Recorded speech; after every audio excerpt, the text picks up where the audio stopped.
Mga master, sa press statement ng DBM na posted sa usapang budget natin Facebook page. Ito ay kanilang paglilinaw tungkol sa Executive Order number 61. Yun pong inilabas si Pangulong Marcos na nagsuspende dito sa ito pong Administrative Order number 25 series of 2011 at Executive Order number 80 series of 2012.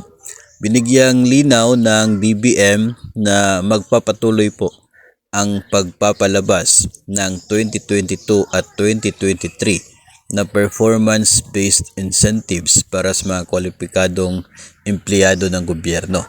Dahil dyan mga master ay mawawala na po yung duda ng marami na baka hindi na matutuloy yung PBB 2023. Itong 2022 naman, sigurado talaga ito matutuloy kasi ongoing naman yung pag-release ng pondo para sa nasabi pong bonus para sa mga eligible agencies.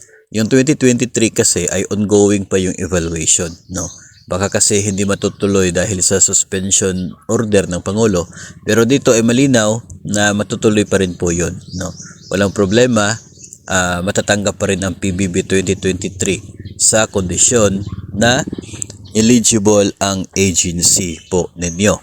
So, for all of us, yung PBB 2023 ay wala pa po naging eligible agency dyan.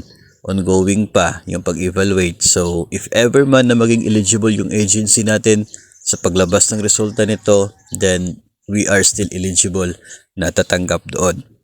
Ang gobyerno naman ay magkakaroon ng bago na performance system at incentive system, and na siya pong papalit dito sa pwede itong PBB na ito, and yun po yung ating aabangan dahil sinabi naman po ng Executive Order number 61 na within 6 months maglalabas na ng resulta.